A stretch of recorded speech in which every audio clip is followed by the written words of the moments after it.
Hello I Ram Ram dear students, welcome to urgent official. मैं सौरभ गिराटी। अगर आप चैनल पे नए हो तो चैनल को सब्सक्राइब कर देना, वीडियो को लाइक कर देना। आज अपन इस वीडियो में ज्योग्राफी की क्लास स्टार्ट करेंगे फोर्थ सेमेस्टर के लिए। इस वीडियो में यूनिट 1 पर 25 मोस्ट इम्पोर्टेंट क्वेश्चन देखेंगे। बाद में यूनिट 2, 3, 4 को कवर करेंगे। बाद में 20-20 मार्क्स वाले क्वेश्चन हर यूनिट पर 10 क्वेश्चन करवा दूंगा, तो अच्छी तैयारी हो जाएगी आपकी। बस इतना ही है कि आप जितना प्यार देंगे उतनी जल्दी क्लास आएंगी, उतना ज़्यादा कंटेंट मिलेगा आपको। बिना समय गवाए अब क्वेश्चन को स्टार्ट करते थे। अपना फर्स्ट क्वेश्चन है, हाँ, आर्थिक भूगोल को परिभाषित करें और इसके अध्ययन का मुख्य उद्देश्य क्या है। तो आर्थिक भूगोल मानव की आर्थिक गतिविधियों और उनके वितरण पैटर्न का अध्ययन कराता है। इसका मुख्य उद्देश्य यह समझना है कि मनुष्य अपनी आजीविका कमाने के लिए विभिन्न क्षेत्रों में कौन सी गतिविधियां करता है और इन गतिविधियों को प्रभावित करने वाले भौगोलिक कारक क्या हैं। इसका लक्ष्य आर्थिक गतिविधियों के स्थानिक संगठन और विकास को समझना है। यानी आर्थिक भूगोल में कैसे अपन आजीविका अर्थ यानी धन कमा सकते हैं, भौतिक रूप से कौन कौन सी समस्याएं आती हैं, भौगोलिक रूप से कौन कौन से घटकों पर निर्भर करती हैं, ये आर्थिक भूगोल में अपन समझेंगे। क्वेश्चन नंबर 2 है अपना, आर्थिक भूगोल का अन्य सामाजिक विज्ञानों जैसे कि अर्थशास्त्र से क्या संबंध है। तो आर्थिक भूगोल और अर्थशास्त्र दोनों ही आर्थिक गतिविधियों का अध्ययन कराते हैं, लेकिन अलग अलग दृष्टिकोण है। अर्थशास्त्र मुख्य रूप से वस्तुओं और सेवाओं के उत्पादन, वितरण और उपभोग के सिद्धांतों पर ध्यान केंद्रित करता है, जबकि अपना आर्थिक भूगोल है वह इन आर्थिक घटनाओं के भौगोलिक संदर्भ और स्थानिक पैटर्न पर जोर देता है। यानी कि भौगोलिक घटनाओं, भौगोलिक कारकों और स्थानिक पैटर्न पर जो जोर देता है वो आर्थिक भूगोल है, और जो वस्तुओं के उत्पादन, वितरण, उपभोग पर है वो अर्थशास्त्र है। यह बताता है कि आर्थिक गतिविधियां कहाँ और क्यों होती हैं। क्वेश्चन नंबर 3 अपना, आर्थिक गतिविधियों को प्राथमिक, द्वितीयक और तृतीयक क्षेत्रों में क्यों वर्गीकृत किया गया है। तो यह वर्गीकरण आर्थिक संरचना को समझाने के लिए महत्वपूर्ण है। प्राथमिक क्षेत्र में प्राकृतिक संसाधनों का उपयोग होता है, जैसे कृषि, आपको भी पता है प्राथमिक क्षेत्र में कृषि आती है। द्वितीयक क्षेत्र में कच्चे माल को तैयार उत्पादों में परिवर्तित किया जाता है, जैसे कि विनिर्माण उद्योगों में। तृतीय क्षेत्र में सेवाएं प्रदान की जाती हैं, जैसे कि परिवहन, व्यापार। यह वर्गीकरण किसी देश की अर्थव्यवस्था के विकास के स्तर को दर्शाने में मदद करता है। फर्स्ट में आपने देख लिया कि कृषि है, सेकंड में विनिर्माण है, थर्ड में सेवाएं हैं, ताकि अर्थशास्त्र अर्थव्यवस्था को पता लगा सके किसी देश की, इसलिए वर्गीकरण किया गया है इनका। क्वेश्चन नंबर 4 है अपना, आर्थिक गतिविधियों के दृष्टिकोण से आपका क्या तात्पर्य है। तो आर्थिक गतिविधियों के दृष्टिकोण से तात्पर्य उन सैद्धांतिक ढांचों से है जिनका उपयोग आर्थिक भूगोल में किया जाता है। इनमें से कुछ प्रमुख दृष्टिकोण है, क्षेत्रीय विकास, स्थानिक स्थान और वितरण, व्यवहारिक निर्णय लेने की प्रक्रिया और पारिस्थितिक मानव पर्यावरण संबंध। ये दृष्टिकोण आर्थिक घटनाओं को समझाने के लिए और समझने के लिए अलग अलग लेंस प्रदान करते हैं। क्वेश्चन नंबर 5 अपना, आर्थिक भूगोल का अध्ययन क्यों महत्वपूर्ण है।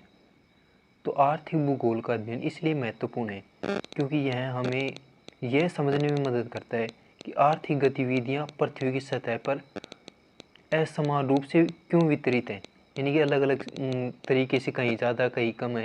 ये इसका कारण क्या है। यह क्षेत्रीय विकास नीतियों को बनाने, यानी क्षेत्र विशेष में कौन कौन सी नीतियाँ बनाकर अपन संतुलन स्थापित कर सकते हैं, नियंत्रण स्थापित कर सकते हैं। संसाधनों की कुशल प्रबंधन और वैश्विक व्यापार पैटर्न को समझने में सहायक है। यह स्थानीय और वैश्विक दोनों स्तरों पर आर्थिक असमानताओं को उजागर करते हैं। क्षेत्र विशेष में पता लगा सकते हैं कि भाई क्या कमी है, संसाधन को कैसे बांटें, क्वेश्चन नंबर 6 अपना आर्थिक भूगोल के प्रमुख घटकों का उल्लेख करें। तो आर्थिक भूगोल के प्रमुख घटकों में कृषि भूगोल, औद्योगिक भूगोल, परिवहन बल भूगोल, व्यापार भूगोल और संसाधन भूगोल शामिल हैं। प्रत्येक घटक आर्थिक गतिविधियों के एक विशिष्ट पहलू का अध्ययन कराता है। उदाहरण के लिए औद्योगिक भूगोल उद्योगों के वितरण और स्थानिक पैटर्न का विश्लेषण करता है, जबकि परिवहन भूगोल परिवहन नेटवर्क और उनके प्रभाव का अध्ययन करता है। क्वेश्चन नंबर 7 है अपना आर्थिक भूगोल का क्षेत्र क्या है। तो आर्थिक भूगोल का क्षेत्र काफ़ी व्यापक है, जिसमें प्राकृतिक संसाधनों का अध्ययन, कृषि और औद्योगिक उत्पादन के स्थानिक पैटर्न, परिवहन और संचार नेटवर्क, अंतर्राष्ट्रीय व्यापार और क्षेत्रीय आर्थिक विकास शामिल है। यह स्थानीय से लेकर वैश्विक स्तर तक आर्थिक गतिविधियों के वितरण, संगठन और विकास का विश्लेषण करता है। क्वेश्चन नंबर 8 है अपना आर्थिक भूगोल के विकास में किन प्रमुख विद्वानों का योगदान रहा है। यानी आर्थिक भूगोल को प्रकाश में लाने का श्रेय किन विद्वानों को रहा है। तो आर्थिक भूगोल के विकास में कई विद्वानों का योगदान रहा है, जिनमें वॉन थुनेन कृषि स्थान के सिद्धांत दिया है इन्होंने, अल्फ्रेड वेबर औद्योगिक स्थान सिद्धांत और वाल्टर किस्ट्रालर केंद्रीय स्थान सिद्धांत प्रमुख हैं। इन विद्वानों ने अपने सिद्धांतों के माध्यम से आर्थिक गतिविधियों के स्थानिक वितरण को समझाने के लिए आधारभूत ढांचा प्रदान किया है। क्वेश्चन नंबर 9 है अपना प्राथमिक आर्थिक गतिविधियों के 2 उदाहरण दीजिए और वे कैसे भिन्न हैं। तो प्राथमिक आर्थिक गतिविधियों के उदाहरण में कृषि और खनन शामिल है। कृषि में भूमि का उपयोग करके फसलें उगाई जाती हैं या पशुपालन किया जाता है, जो नवीकरणीय संसाधन है। खनन में पृथ्वी की सतह से गैर नवीकरणीय खनिज संसाधनों को निकाला जाता है। दोनों प्राकृतिक संसाधनों पर निर्भर हैं, लेकिन उनके स्रोत और प्रक्रिया अलग अलग हैं। यानी खनन अलग तरीके से किया जाता है, पशुपालन खेती अलग तरीके से की जाती है। क्वेश्चन नंबर 10 है अपना द्वितीयक आर्थिक गतिविधियों की प्रकृति की व्याख्या करें। तो द्वितीयक आर्थिक गतिविधि में कच्चे माल को अधिक मूल्यवान तैयार उत्पादनों में बदलना शामिल है। इसमें विनिर्माण, प्रसंस्करण और निर्माण कार्य शामिल है। उदाहरण के लिए कपास को कपड़ा बनाना या लौह से इस्पात बनाना। यह क्षेत्र औद्योगिक विकास और शहरीकरण को बढ़ावा देता है और किसी अर्थव्यवस्था के विकास में महत्वपूर्ण भूमिका निभाता है। द्वितीयक क्षेत्र उद्योग आते हैं इसमें। तृतीयक आर्थिक गतिविधियों के 2 उदाहरण दीजिए और उनके महत्व को समझाइए। तो तृतीयक आर्थिक गतिविधियों के उदाहरणों में शिक्षा और स्वास्थ्य सेवाएं शामिल हैं। ये गतिविधियां सीधे तौर पर कोई उत्पाद नहीं बनाती, बल्कि अन्य क्षेत्रों को सेवाएं प्रदान करती हैं। शिक्षा मानव पूंजी के विकास के लिए महत्वपूर्ण है, जबकि स्वास्थ्य सेवाएं एक स्वस्थ और उत्पादक कार्यबल सुनिश्चित करती है। ये सेवाएं आधुनिक अर्थव्यवस्था का आधार है। अगला क्वेश्चन अपना चतुर्थक और पंचम आर्थिक गतिविधियों का संक्षेप में वर्णन करें। तो चतुर्थक गतिविधियां सूचना आधारित सेवाएं हैं, जैसे अनुसंधान और विकास, सूचना प्रौद्योगिकी और वित्तीय सेवाएं। पंचम गतिविधियां उच्च स्तरीय निर्णय लेने और नीति निर्माण से संबंधित हैं, जैसे सरकारी अधिकारी और वैज्ञानिक। ये दोनों क्षेत्र अत्यधिक विशिष्ट हैं और ज्ञान आधारित होते हैं और विकसित अर्थव्यवस्था में महत्वपूर्ण है। अपना अगला क्वेश्चन है आर्थिक भूगोल में स्थानिक विश्लेषण का क्या महत्व है। तो स्थानिक विश्लेषण आर्थिक भूगोल का एक महत्वपूर्ण हिस्सा है, जो यह समझने में मदद करता है कि आर्थिक घटनाएं जैसे कि उद्योग, कृषि पृथ्वी की सतह पर कैसे वितरित हैं। यह पैटर्न, क्लस्टरिंग और असमान वितरण का अध्ययन करता है। इस विश्लेषण से क्षेत्रीय विषमताओं के कारणों को पता चलता है और प्रभावी नीतियों को बनाने में मदद मिलती है। आर्थिक गतिविधियों पर भौगोलिक कारकों का क्या प्रभाव पड़ता है? भौगोलिक कारक जैसे कि जलवायु, स्थलाकृति, मृदा और जल संसाधनों की उपलब्धता आर्थिक गतिविधियों को महत्वपूर्ण रूप से प्रभावित करती है। उदाहरण के लिए उपजाऊ मिट्टी और पर्याप्त वर्षा कृषि को प्रोत्साहित करती है। यानी कि भौगोलिक कारक हैं जैसे कि जलवायु हुई, स्थलाकृति हुई, मिट्टी हुई, जल हुआ। अगर ये उपजाऊ होगी, मिट्टी उपजाऊ होगी, पानी रहेगा पर्याप्त, तो कृषि अच्छी होगी। जबकि खनिज संसाधनों से भरपूर क्षेत्र खनन को बढ़ावा देता है। ये कारक यह निर्धारित करते हैं कि कहाँ कौन सी आर्थिक गतिविधि सबसे अधिक लाभदायक होगी। परिवहन भूगोल आर्थिक भूगोल का एक महत्वपूर्ण हिस्सा क्यों है? तो परिवहन भूगोल महत्वपूर्ण है क्योंकि परिवहन नेटवर्क आर्थिक विकास की जीवन रेखा है। यह कच्चे माल को कारखानों तक और तैयार उत्पादों को बाजारों तक ले जाने में मदद करता है। कुशल परिवहन प्रणाली क्षेत्रीय एकीकरण, व्यापार विस्तार और आर्थिक विकास को बढ़ावा देती है। यह विभिन्न क्षेत्रों के बीच कनेक्टिविटी और इंटरडिपेंडेंस को भी प्रभावित करती है। यानी कच्चा माल उद्योगों तक, उद्योगों से तैयार माल बाजारों तक, ये बीच की कड़ी है। इसके बिना सामान घर ही धरा रह जाएगा, आर्थिक लाभ कुछ भी नहीं होगा। अगला क्वेश्चन अपना, आर्थिक भूगोल में क्षेत्रीय विकास की अवधारणा का क्या अर्थ है? तो क्षेत्रीय विकास की अवधारणा का अर्थ है कि किसी विशिष्ट भौगोलिक क्षेत्र में आर्थिक गतिविधियों, संसाधनों और बुनियादी ढांचे का विकास।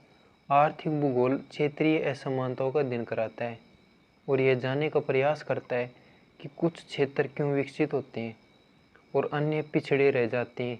इसका उद्देश्य संतुलित क्षेत्रीय विकास को बढ़ावा देना है। अगला क्वेश्चन अपना, पर्यावरण और आर्थिक भूगोल के बीच क्या संबंध है? तो आर्थिक भूगोल पर्यावरण और मानवीय गतिविधियों के बीच के संबंधों का विश्लेषण करता है। यह इस बात का अध्ययन कराता है कि मानव अपनी आर्थिक गतिविधियों के लिए प्राकृतिक संसाधनों का कैसे उपयोग करता है।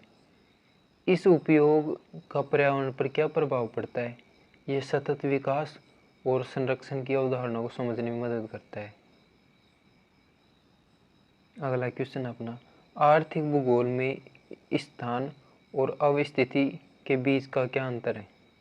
तो स्थान किसी विशिष्ट बिंदु का सटीक भौगोलिक निर्देशांक है, यह निरपेक्ष होता है, जबकि अवस्थिति किसी स्थान या उसके आसपास के अन्य स्थानों से संबंध है, यह सापेक्ष होती है। उदाहरण के लिए एक शहर का स्थान उसके अक्षांश और देशांतर द्वारा निर्धारित होता है, जबकि उसकी अवस्थिति यह बताती है कि वह नदी के किनारे है, राजमार्ग के किनारे है या अन्य प्रमुख संबंध में कहाँ स्थित है।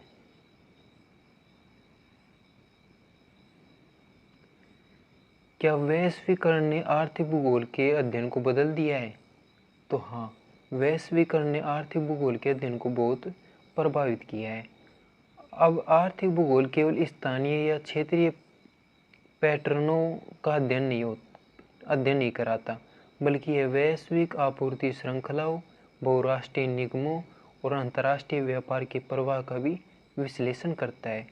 इसने आर्थिक गतिविधियों की स्थानिक जटिलताओं को बढ़ावा दिया है, जिससे वैश्विक अंतर्निर्भरता का अध्ययन करना आवश्यक हो गया है।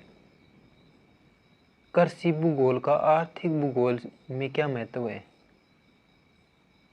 तो कृषि भूगोल आर्थिक भूगोल का एक महत्वपूर्ण उपक्षेत्र है, जो कृषि उत्पादन के स्थानिक वितरण, कृषि विधियों और फसलों के पैटर्न का अध्ययन करता है। यह इस बात का विश्लेषण करता है कि भौगोलिक और सामाजिक आर्थिक कारक कृषि गतिविधियों को कैसे प्रभावित करते हैं। यह खाद्य सुरक्षा, भूमि उपयोग और ग्रामीण अर्थव्यवस्था को समझने के लिए महत्वपूर्ण है। औद्योगिक भूगोल क्या है? यह आर्थिक विकास में कैसे योगदान देता है? तो आपको पता है भाई औद्योगिक भूगोल क्या है और इससे क्या आर्थिक लाभ होगा। तो औद्योगिक भूगोल विनिर्माण उद्योगों के स्थानिक वितरण, उनके स्थान को प्रभावित करने वाले कारकों का अध्ययन कच्चे माल, श्रम, बाजार, परिवहन की उपलब्धता जैसे कारकों के आधार पर उद्योगों की स्थापना को समझाता है। यह आर्थिक विकास में योगदान देता है क्योंकि यह औद्योगिक विकास के लिए नीतियों को बनाने में मदद करता है।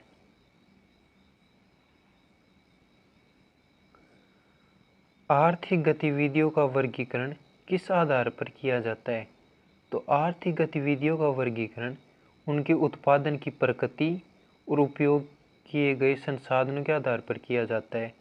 प्राथमिक गतिविधियां सीधे प्रकृति से जुड़ी होती हैं, जैसे कृषि हुई, खनन हुआ, लेकिन द्वितीयक गतिविधियां विनिर्माण से संबंधित होती हैं और तृतीयक गतिविधियां सेवाओं से संबंधित होते हैं और चतुर्थक व पंचम गतिविधियां ज्ञान आधारित और निर्णय लेने वाली गतिविधियों से जुड़ी हुई होती हैं।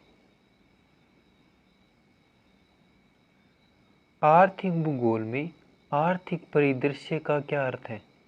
तो आर्थिक परिदृश्य का अर्थ है कि किसी क्षेत्र में मौजूद आर्थिक गतिविधियों और उनके भौगोलिक पैटर्न का समग्र स्वरूप। इसमें कृषि क्षेत्र, औद्योगिक पार्क, व्यापार केंद्र, परिवहन नेटवर्क और शहरी क्षेत्र शामिल होती हैं। आर्थिक भूगोलविद इस परिदृश्य का अध्ययन करते हैं ताकि आर्थिक गतिविधियों के स्थानिक संगठन और उनके विकास को समझा जा सके। आर्थिक गतिविधियों पर राजनीतिक कारकों का क्या प्रभाव पड़ता है? तो राजनीतिक कारक जैसे सरकारी नीतियाँ हो गई, व्यापार समझौते हो गए और कर प्रणाली आर्थिक गतिविधियों को गहराई से प्रभावित करती हैं। उदाहरण के लिए विशेष आर्थिक क्षेत्र जैसे कि सेज की स्थापना, सरकारी सब्सिडी या व्यापार प्रतिबंध किसी क्षेत्र में आर्थिक गतिविधियों को प्रोत्साहित करना या उसे हतोत्साहित कर सकते हैं। राजनीतिक स्थिरता भी निवेश और विकास के लिए महत्वपूर्ण है। यानी कि राजनीतिक क्षेत्र सरकारी नीतियाँ बना सकता है, समझौते कर सकता है, प्रोत्साहित कर सकता है, हतोत्साहित कर सकता है, सब्सिडी दे सकता है ना। प्रभावित तो करता है राजनीतिक भूगोल। अगला क्वेश्चन है अपना, आर्थिक भूगोल में व्यवहारवादी दृष्टिकोण क्या है? तो व्यवहारवादी दृष्टिकोण यह मानता है कि आर्थिक गतिविधियां केवल तर्कसंगत आर्थिक सिद्धांतों पर आधारित नहीं होती हैं, बल्कि मानव के निर्णय लेने की प्रक्रिया, धारणा और व्यक्तिगत प्राथमिकताओं से भी प्रभावित होती हैं। यह दृष्टिकोण आर्थिक पैटर्न को समझने के लिए व्यक्तिगत और समूह के व्यापार का विश्लेषण करता है। व्यवहार का, जैसे कि उपभोक्ता किसी स्थान पर खरीदारी करने का निर्णय कैसे लेते हैं। ऐसे करके यूनिट 1 पर 25 महत्वपूर्ण प्रश्न देख लिए। अगर वीडियो पसंद आया तो वीडियो को लाइक करना ताकि मैं जल्दी से क्लास लेके आऊँ। चैनल को सब्सक्राइब कर लेना और अपना प्यार बनाए रखना। धन्यवाद।